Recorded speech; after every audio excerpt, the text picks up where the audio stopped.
Hi ನಮಸ್ತೆ. R C B versus M I last ball thriller video number 2.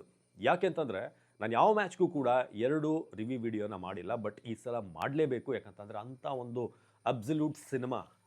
ನೆನ್ನೆ ರಾತ್ರಿ ಕ್ವಿಕ್ಕಾಗಿ ಒಂದು ರಿಯಾಕ್ಷನ್, ಮ್ಯಾಚ್ ಮುಗಿದು ಒಂದು 10 ನಿಮಿಷಕ್ಕೆ ಒಂದು ವಿಡಿಯೋ ಮಾಡಿ ಅರ್ಜೆಂಟಲ್ಲಿ ಎಡಿಟ್ ಮಾಡಿ ಹಾಕಿದ್ದೆ. ತುಂಬ ಎಕ್ಸೈಟ್ಮೆಂಟ್ ತೋರಿಸೋಕ್ಕೂ ಸಾಧ್ಯ ಆಗ್ತಿರಲಿಲ್ಲ. ಯಾಕಂದರೆ ಎಲ್ಲರೂ ಕೂಡ ಮನೇಲಿ ಮಲಗಿದ್ರು, ಕೂಗಾಡೋಕ್ಕೂ ಆಗ್ತಾ ಇರಲಿಲ್ಲ. ಬಟ್ ಈಗ ಮಾತಾಡ್ಬೋದು.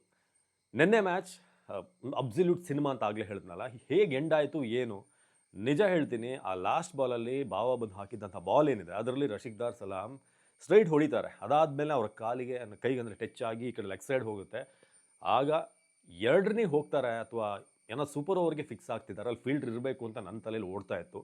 ಬಟ್ ಅಲ್ಲಿ ಸೆಕೆಂಡ್ ರನ್ ಕೂಡ ಹೋಗ್ಬಿಡ್ತಾರೆ. ಸೆಕೆಂಡ್ ರನ್ ಕೂಡ ನನಗೆ ಕಂಪ್ಲೀಟ್ ಮಾಡ್ತಾರೆ ಅಂತ ಯಾವುದೇ ವಿಶ್ವಾಸ ಇಲ್ಲ. ಯಾಕಂತಂದರೆ ನಿಮಗೆ ಸಾಮಾನ್ಯವಾಗಿ ಏನು ಜಿತೇಶ್ ಶರ್ಮಾ ಅಂತ ಅಥವಾ ದೇವದತ್ ಪಟ್ಟಿದಾರೋ ವಿರಾಟ್ ಕೊಹ್ಲಿನೋ ಅಂತ ಅಂದಾಗ ಓಕೆ, ಇಬ್ಬರು ಕೂಡ ಪ್ರಾಪರ್ ಬ್ಯಾಟ್ಸ್ಮನ್ಸ್, ಅವರು ರೀಚ್ ಆಗ್ತಾರೆ, ಚೆನ್ನಾಗಿರುತ್ತೆ, ಅವರು ರನ್ನಿಂಗ್ ಬಿಟ್ವೀನ್ ದ ವಿಕೆಟ್ಸ್ ಅನ್ನೋದೇ ಇರುತ್ತೆ. ಬೌಲರ್ಸ್ ಇದ್ದಾರೆ ಅಂತಂದಾಗ ಅದೇ ಸ್ಪೀಡಲ್ಲಿ ಹೋಗಿ ರೀಚ್ ಆಗ್ತಾರೆ ಅನ್ನೋದು ಯಾವತ್ತೂ ಕೂಡ ಪ್ರಶ್ನೆನೇ. ಬಟ್ ರಶೀಕ್ ಸಲಾಮ್ದಾರ್ ಆ ಕೊನೆಯ ರನ್ ಆ ಕೀಪರ್ ಕಡೆ ಓಡಿದಾಗ ಅಲ್ಲಿ ಬಿದ್ದಾಗಲೂ ಕೂಡ ನನಗನ್ಸಿದ್ದು ಆ ಮೊಮೆಂಟಲ್ಲಿ ಅದು ರನ್ಔಟ್ ಅಂತ. ರೀಚ್ ಹೋಗಿದ್ದಾರೆ, ಬಟ್ ಬ್ಯಾಟ್ನ ಕರೆಕ್ಟಾಗಿ ಲ್ಯಾಂಡ್ ಮಾಡಿದ್ದಾರೆ. ಬ್ಯಾಟ್ ಏನಾದರೂ ಸ್ವಲ್ಪ ಮೇಲೆ ಎತ್ತಿದಾರಾ ಅನ್ನೋದೇ ನಂಗೆ ಡೌಟ್ ಇತ್ತು. ನಿಮಗೂ ಕೂಡ ಈ ಡೌಟ್ ಇದ್ದರೆ ದಯವಿಟ್ಟು ಕಮೆಂಟ್ ಮಾಡಿ. ನನಗೆ ಕಾನ್ಫಿಡೆನ್ಸ್ ಬಂದಿದ್ದು ಯಾವಾಗ ಅಂತಂದರೆ ರಶೀಕ್ ಸಲಾಮ್ದಾರ್ ಎದ್ದು ಸೆಲೆಬ್ರೇಷನ್ ಮಾಡಿದಾಗ ನಾನು ನೋಡ್ತಾ ಇದ್ದೆ, ಇದು ಹೋಯ್ತಾ ಏನೋ, ಕೊನೆ ಕ್ಷಣದಲ್ಲಿ ಏನಾದರೂ ಮಿಸ್ ಆಗಿರ್ಬೋದು, ಒಂದು ಇಂಚಲ್ಲಿ ಏನಾದರೂ ರನ್ಔಟ್ ಆಗಿರುತ್ತೇನೋ ಅಂತ ಅನ್ನಿಸ್ತಾ ಇತ್ತು. ಯಾಕಂದರೆ ಅಷ್ಟೇ ನೀಟಾಗಿ ರಿಕಲ್ಟನ್ ಕೂಡ ಅದನ್ನು ಗ್ಯಾದರ್ ಮಾಡಿ ಸ್ಟಂಪ್ಸ್ ಎಗರಿಸಿದ್ರು. ಬಟ್ ಆ ಒಂದು ಮೊಮೆಂಟ್ ರೀಪ್ಲೇ ನೋಡಿದಾಗಲೂ ಕೂಡ ಎಲ್ಲೋ ಹೋಯಿತು, ಏನಾಗ್ತಿದೆ, ಬ್ಯಾಟ್ ಏನಾದರೂ ಬಿಟ್ಟಿದ್ದಾರಾ, ತುಂಬ ಪ್ರಯತ್ನ ಪಟ್ಟರು ಥರ್ಡ್ ಅಂಪೈರ್, ಹೇಗಾದರೂ ಮಾಡಿ ಒಂದು ಕಾರಣ ಹುಡುಕಿ ಇದನ್ನು ನಾಟ್ಔಟ್ ಮಾಡೋಣ ಅಂತ ಹುಡುಕುವಂಥ ರೀತಿಯಾಗಿತ್ತು ಅದು. ಫಸ್ಟಿಗೆ ಟಚ್ ಆಗಿದೆಯಾ ನೋಡಿದ್ರು, ರೀಚ್ ಆಗಿದೆಯಾ ನೋಡಿದ್ರು, ಅದಾದಮೇಲೆ ಕೈಯಿಂದ ಬ್ಯಾಟ್ ಏನಾದರೂ ಹೋಗಿದೆಯಾ ಇಲ್ವಾ ಕೈಯಲ್ಲಿ ಬ್ಯಾಟ್ ಅನ್ನೋದು ಕೂಡ ಚೆಕ್ ಮಾಡಿದ್ರು. ಬಟ್ ಥ್ಯಾಂಕ್ಸ್ ಫಾರ್ ರಶೀಕ್ ಸಲಾಮ್ದಾರ್, ಅಷ್ಟು ಫಾಸ್ಟಾಗಿ ಹೋಗಿ ರೀಚ್ ಆಗಿದ್ದಕ್ಕೆ. ತುಂಬ ಏನು ಹೈಟ್ ಇಲ್ಲ, ಅದು ತುಂಬ ಏನು ಅಥ್ಲೆಟಿಕ್ ಬಾಡಿ ಅಲ್ಲ ರಶೀಕ್ ಸಲಾಮ್ದಾರ್ದು, ಆದರೂ ಕೂಡ ಆ ರನ್ನನ್ನು ಕಂಪ್ಲೀಟ್ ಮಾಡಿದ್ದು ಆ ಪ್ರೆಷರ್ ಸಿಚುವೇಷನಲ್ಲಿ. ಬೇರೆ ಟೈಮಲ್ಲಿ ಓಡ್ಬಿಡ್ಬೋದು, ಬಟ್ ನಿಮಗೆ ಲಾಸ್ಟ್ಗೆ ಗೆಲ್ಲಬೇಕು, ಆ ಒಂದು ಗೆಲ್ಲುವ ರನ್ ಅಂತಂದಾಗ ಓಡೋದು ಇಟ್ಸ್ ನಾಟ್ ಈಸಿ. ಇದು ಆ ಫೈನಲ್ ಬಾಲ್ ಆಯಿತು. ಅದಕ್ಕಿಂತ ಮುಂಚೆ ತುಂಬ ಟೆನ್ಷನ್ ಕೊಟ್ಟಿದ್ದು ಅಂತಂದರೆ ರೊಮ್ಯಾರಿಯೋ ಶೆಫರ್ಡ್. ಈ ವ್ಯಕ್ತಿನ ಟೀಮಲ್ಲಿ ಇಟ್ಕೊಂಡಿರೋದೇ ಫಿನಿಷ್ ಮಾಡೋಕ್ಕೆ. ಚೆನ್ನೈ ಮೇಲೆ ಆಡಿದಂಥ ಮ್ಯಾಚ್ ಇಟ್ಕೊಂಡೆ ನಾವು ಒಂದೇ ಮೆರಿಟ್ ಮೇಲೆ ಇಡೀ ಒಂದು ಸೀಸನ್ ಆಡ್ಸೋಕ್ಕಾಗುತ್ತಾ ಗೊತ್ತಿಲ್ಲ. ಯಾಕಂತಂದರೆ ಇವರು ಟಿಮ್ ಡೇವಿಡ್ ಹಾಗೆ ರೊಮ್ಯಾರಿಯೋ ಶೆಫರ್ಡ್ ಇಬ್ಬರು ಕೂಡ ಒಂದು ಬೆಸ್ಟ್ ಫಿನಿಷರ್ಸ್ ಅಂತ ನಾವು ಟೀಮಲ್ಲಿ ಇಟ್ಕೊಂಡಿರೋದು. ನೆನ್ನೆ ಟಿಮ್ ಡೇವಿಡ್ ಕೂಡ ಫೇಲ್ ಆದರು. ಆದರೆ 11 ಬಾಲಿಗೆ 4 ರನ್ ಗಳಿಸೋದು ಅಂತಂದರೆ ನೀವು ಬಾಲ್ ಟು ಬಾಲ್ ರನ್ ಗಳಿಸಿದ್ರೂ ಕೂಡ ನೆನ್ನೆ ಆರಾಮ್ ವಿನ್ನು. ಆದರೆ ಅದಕ್ಕೂ ಕೂಡ ಸ್ಟ್ರಗಲ್ ಮಾಡಿದಂಥ ರೀತಿ, ಎಲ್ಲೊಂದು ಕಡೆ ಶೆಫರ್ಡ್ ಇದ್ದರೆ ಗೆಲ್ತೀವಿ ಅನ್ನೋ ವಿಶ್ವಾಸ, ನೆನ್ನೆ ಶೆಫರ್ಡ್ ಹೋದ್ಮೇಲೆ ಗೆಲ್ತೀವಿ ಅನ್ನೋದು ನಿಜಕ್ಕೂ ಅನ್ಬಿಲೀವೇಬಲ್. ಭುವನೇಶ್ವರ್ ಕುಮಾರ್ ಬಗ್ಗೆ ಮಾತಾಡಲೇಬೇಕು. ಆ ಶಾಟ್ ನಾನು ನೆನ್ನೆ ಎಕ್ಸೈಟ್ಮೆಂಟಲ್ಲಿ ಕಾರ್ನರಲ್ಲಿ ಹೊಡೆದ್ರು ಅಂತ ಹೇಳಿದ್ದೆ, ಇಲ್ಲ ಅದು ಡೀಪ್ ಕವರಲ್ಲಿ ಹೊಡೆದಿರುವಂಥ ಶಾಟ್ ಅದು. ನನಗಂದರೆ ನೆನ್ನೆ ವರ್ಡ್ಗಳೇ ಬರ್ತಾ ಇರಲಿಲ್ಲ ಯಾವ ರೀತಿ ಫಿನಿಶ್ ಆಯಿತು, ಏನಾಯಿತು ಅಂತ. But hats off Bhuvneshwar Kumar with ball 4 wicket.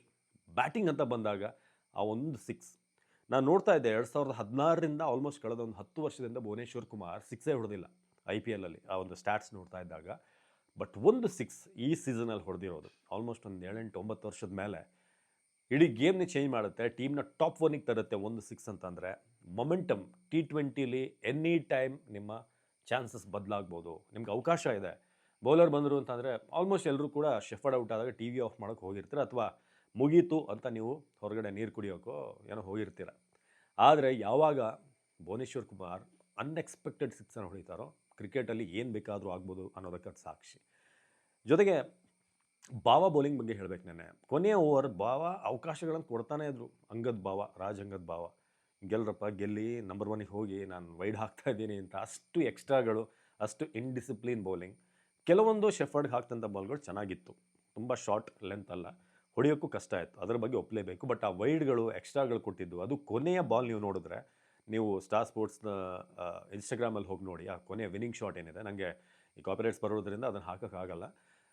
ಅದನ್ನು ರಶೀಕ್ ಸಲಾಮ್ದಾರ್ ಸ್ಟ್ರೈಟಿಗೆ ಹೊಡೆದಾಗ ಅದನ್ನು ಫಸ್ಟ್ ಕಲೆಕ್ಟ್ ಮಾಡಲಿಲ್ಲ, ಒಂದು ಅಲ್ಲಿ ಮಿಸ್ಟೇಕ್ ಆಯಿತು. ಅದನ್ನು ಕಲೆಕ್ಟ್ ಮಾಡಿದರೂ ಹಿಡಿದು ಬಂದಿಲ್ಲಿ ರನ್ಔಟ್ ಮಾಡ್ಬೋದಾಗಿತ್ತು. ಕರೆಕ್ಟಾಗಿ ಕಲೆಕ್ಟ್ ಮಾಡಿದರೆ ಭುವನೇಶ್ವರ್ ಅರ್ಧ ದಾಟ್ ಹೋಗಿದ್ರು. ಬಟ್ ಅಲ್ಲೂ ಕೂಡ ಮಿಸ್ ಮಾಡಿದ್ರು, ಕಲೆಕ್ಟ್ ಮಾಡಲಿಲ್ಲ. ಎರಡನೇದಾಗಿ ಆ ಹುಡುಗ ಅಲ್ಲೇ ನಿಂತ್ಕೊಂಡಿದ್ದಾನೆ, ಆಲ್ಮೋಸ್ಟ್ ಆ ಪಿಚ್ ಎಲ್ಲಿ ಬಾಲ್ ಬಿಟ್ಟನೋ ಅಲ್ಲೇ ತಲೆ ಮೇಲೆ ಕೈ ಹೊತ್ಕೊಂಡು ಸೊಂಟಕ್ಕೆ ಹತ್ರ ಕೈ ಇಟ್ಕೊಂಡು ಬಗ್ಕೊಂಡು ಸೂರ್ಯಕುಮಾರ್ ಕಡೆ ಬಾಲ್ ಬಿಟ್ಟೆ ಅನ್ನೋ ರೀತಿಯಾಗಿ ಬೇಗ ಬಂದು ಈ ನಾನ್ ಸ್ಟ್ರೈಕರ್ ವಿಕೆಟ್ ಹತ್ರ ಬಂದಿದ್ರೆ, ಸ್ಟಂಪ್ಸ್ ಹತ್ರ ಬಂದಿದ್ರೆ ರನ್ಔಟ್ ಆಗುವಂಥ ಚಾನ್ಸಸ್ ಇತ್ತು. ಫೀಲ್ಡರ್ ಇಲ್ಲಿಗೆ ಥ್ರೋ ಮಾಡ್ತಾಯಿದ್ರು. ಹೌದು, ಭುವನೇಶ್ವರ್ ಕುಮಾರ್ ಫಾಸ್ಟ್ ಇದ್ರು ನಾನ್ ಸ್ಟ್ರೈಕರ್ಲಿ, ಬಟ್ ಚಾನ್ಸ್ ಇತ್ತು.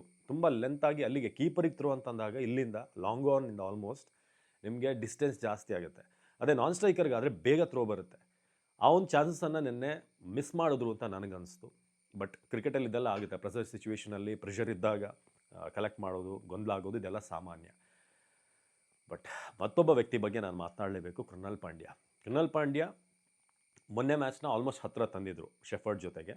ಬಟ್ ಒಂದು ಕೃಣಾಲ್ ಬಗ್ಗೆ ಏನು ಅಂತಂದರೆ, ಅವರು ಆಡ್ತಾರೆ ಬಟ್ ಮ್ಯಾಚ್ ಫಿನಿಷ್ ಮಾಡೋ ಕೆಪಾಬಿಲಿಟಿ ಅವ್ರಿಗಿದೆಯಾ, ದೊಡ್ಡ ಸ್ಟ್ರೈಕ್ ಮಾಡುವಂಥ ಕೆಪಾಬಿಲಿಟಿ ಇದೆಯಾ? ತುಂಬ ದೊಡ್ಡ ಹಿಟ್ಟರಲ್ಲ ಅವರು. ಅವ್ರ ಬ್ಯಾಕ್ ಲಿಫ್ಟ್ ಎಲ್ಲ ನೀವು ವೈಭವ್ ಸೂರ್ಯವಂಶಿ ಅಂತ ಪ್ಲೇಯರ್, ಅಭಿಷೇಕ್ ಶರ್ಮಾ, ಯುವರಾಜ್ ಸಿಂಗ್ ಅಂತ ಪ್ಲೇಯರ್ನೆಲ್ಲ ನೋಡಿದಾಗ ತುಂಬ ಒಳ್ಳೆ ಬ್ಯಾಕ್ ಲಿಫ್ಟ್ ಇದೆ. ಇವ್ರು ಆಡುವಂಥ ಸ್ಟ್ರೋಕ್ಗಳು ಸಿಕ್ಸಿಗೆ ಹೋಗುತ್ತೆ ಅಂತ ಯಾವತ್ತೂ ಅನಿಸಲ್ಲ. ಬಟ್ ಆ ಒಂದು ಟೈಮಿಂಗ್, ಆ ಒಂದು ಎಕ್ಸ್ಪೀರಿಯನ್ಸಲ್ಲಿ ಅವ್ರು ಕಳಿಸ್ತಾರೆ. ಬಟ್ ನಿನ್ನೆ ಹಿಂದೆ ಲಾಸ್ಟ್ ಸೀಸನಲ್ಲಿ ಡೆಲ್ಲಿ ಕ್ಯಾಪಿಟಲ್ಸ್ ವಿರುದ್ಧ ಇದೇ ರೀತಿಯಾಗಿ ಒಂದು 76 ರನ್ಗಳ ಇನ್ನಿಂಗ್ಸನ್ನು ಆಡಿದ್ರು ಅವರು. ಸೊ ಅದು ಕೂಡ ಮ್ಯಾಚ್ ವಿನ್ನಿಂಗ್ ಇನ್ನಿಂಗ್ಸ್. ಇವತ್ತೂ ಕೂಡ ಅಥವಾ ನಿನ್ನೆ ಕೂಡ ಅದನ್ನು ರಿಪೀಟ್ ಮಾಡಿದರು ಕೃಣಾಲ್ ಪಾಂಡ್ಯ. ಸೊ ಪ್ರತಿಯೊಂದು ಹಂತದಲ್ಲೂ ಕೂಡ ಸ್ಟಾರ್ಟಿಂಗಲ್ಲಿ ಪೇಷನ್ಸ್, ಅದಾದಮೇಲೆ ಆಕ್ಸಿಲರೇಷನ್ ಎರಡೂ ಕೂಡ ಇತ್ತು. ಯಾರೂ ಇಲ್ದಿರುವಂಥ ಟೈಮಲ್ಲಿ ಒಬ್ಬ ಹೀರೋ ಎದ್ದು ನಿಲ್ತಾನೆ, ನಾನಿದ್ದೀನಿ ಅಂತ ನೆನ್ನೆ ತೋರಿಸಿದ್ರು. RCB ಯಾಕೆ ಸ್ಪೆಷಲ್? ನಿಜಕ್ಕೂ ಹೇಳಬೇಕಂತಂದರೆ RCB ಲಾಸ್ಟ್ ಟೈಮ್ ಇರುವಂಥ ಕನ್ಸಿಸ್ಟೆನ್ಸಿ ಈ ಸರ್ತಿ ಇಲ್ಲ. ಈ ಸಲ ಯಾಕಂತಂದರೆ David shepherd on and of ಇದ್ದಾರೆ. ಪಟಿದಾರ್ ಕೂಡ ಸ್ಟಾರ್ಟಿಂಗ್ ಫಸ್ಟ್ ಆಫಲ್ಲಿ ಆಡಿದಂಥ ರೀತಿ ಈಗ ಬರ್ತಾ ಇಲ್ಲ. ಪಡಿಕಲ್ ಕೂಡ ಕೆಲವೊಂದು ಸಲ ಅದ್ಭುತವಾಗಿ ಆಡ್ತಾ ಇದ್ದಾರೆ, ಕೆಲವೊಂದು ಸಲ ಹಾಗೆ ಡಿಪ್ ಆಗ್ತಾ ಇದೆ. ವಿರಾಟ್ ಕೊಹ್ಲಿ ಅಂತೂ ಬ್ಯಾಕ್ ಟು ಬ್ಯಾಕ್ ಡಕ್ ಆಗ್ತಿರೋದು ನೀವು ನೋಡ್ತಾ ಇದ್ದೀರಾ. ಹಾಗಾಗಿ ಒಂದು ನೀಟಾಗಿ ಡಾಮಿನೇಟಿಂಗ್ ಆಗಿ ನಾವು ಹೋಗ್ತಾ ಇಲ್ಲ. ಬಟ್ ನೆನ್ನೆಯ ಮ್ಯಾಚಲ್ಲಿ ಯಾವ ಟೈಮಲ್ಲಿ ಯಾವ ಆಟ ಬೇಕಿತ್ತು ಅದನ್ನು ಕೃಣಾಲ್ ಪಾಂಡ್ಯ ಆಡಿ ತೋರಿಸಿದ್ರು. Hats off to this man. ಬೌಲಿಂಗಲ್ಲೂ ಕೂಡ ಚೆನ್ನಾಗಿ ಬೌಲ್ ಮಾಡಿದ್ರು. ಸೊ ನಾನು ಬೌಲಿಂಗ್ ಕಾರ್ಡನ್ನು ನಿಮ್ಗೆ ಹೇಳೋದಾದರೆ, ಭುವನೇಶ್ವರ್ ಕುಮಾರ್ 4 ಓವರ್ಗೆ 23, 4 ವಿಕೆಟ್. ಹೇಸಲ್ವುಡ್ 4 ಓವರ್ಗೆ 33, 1 ವಿಕೆಟ್. ರಶೀಕ್ ಸಲಾಮ್ದಾರ್ ಒಬ್ಬರೇ ನೆನ್ನೆ ಕಾಸ್ಟ್ಲಿ ಆಗಿದ್ದು 42, 10.5 ಎಕಾನಮಿ. ಸುಯೇಶ್ ಶರ್ಮಾ ಕೂಡ 2 ಓವರ್ಗೆ 21. ಕೃಣಾಲ್ ಪಾಂಡ್ಯ 3 ಓವರ್ಗೆ 26 ಕಂಟೈನ್ ಮಾಡಿದ್ರು, ವಿಕೆಟ್ ಸಿಗಲಿಲ್ಲ. ಬಟ್ ಇಟ್ಸ್ ಓಕೆ, T20ಲಿ ಅಷ್ಟು ಮಾಡಿದ್ರು ಸಾಕು. ರೊಮ್ಯಾರಿಯೋ ಶೆಫರ್ಡ್ ನೆನ್ನೆ ಅಪರೂಪಕ್ಕೆ ಚೆನ್ನಾಗಿ ಬೌಲಿಂಗ್ ಮಾಡಿದ್ದು ನೆನ್ನೆ.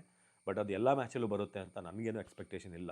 3 ಓವರ್ಗೆ 18 ರನ್, 1 ವಿಕೆಟ್. ಆ ಪಿಚ್ ಆ ರೀತಿ ಇದೆ, ಅದರ ಬೆನಿಫಿಟನ್ನು ಅವರು ತಗೊಂಡ್ರು. ಬೇರೆ ಪಿಚ್ ಆದರೆ ಅವರು ಖಂಡಿತ ಕಾಸ್ಟ್ಲಿ ಹೋಗ್ತಾಯಿದ್ರು.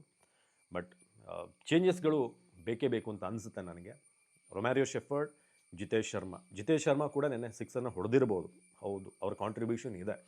ಬಟ್ ಸ್ಟಿಲ್ ಅವರು ಅವ್ನ ಕಾನ್ಫಿಡೆನ್ಸ್ನ ನೆಕ್ಸ್ಟ್ ಮ್ಯಾಚಲ್ಲಿ ಅವ್ರನ್ನ ಮತ್ತೆ ಆಡಿಸಿ ಅದನ್ನು ಮುಂದುವರ್ಸಿದ್ರೆ okay.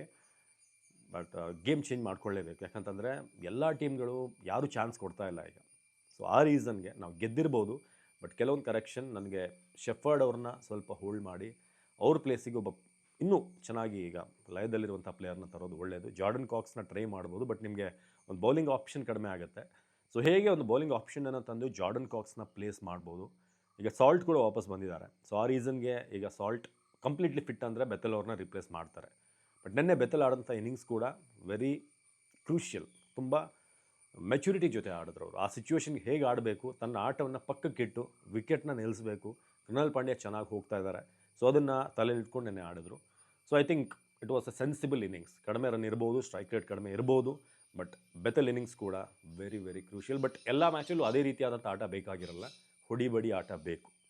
So Salt may come in, Bethell ಹೊರಗಡೆ ಹೋಗ್ಬೋದು. ಬಟ್ ಶೆಫರ್ಡ್ನ ಯಾರ ಜೊತೆ ರಿಪ್ಲೇಸ್ ಮಾಡ್ತೀರಾ? ಸೊ ಅದನ್ನು ಕಮೆಂಟ್ ಮಾಡಿ ತಿಳಿಸಿ. ನಮಸ್ಕಾರ.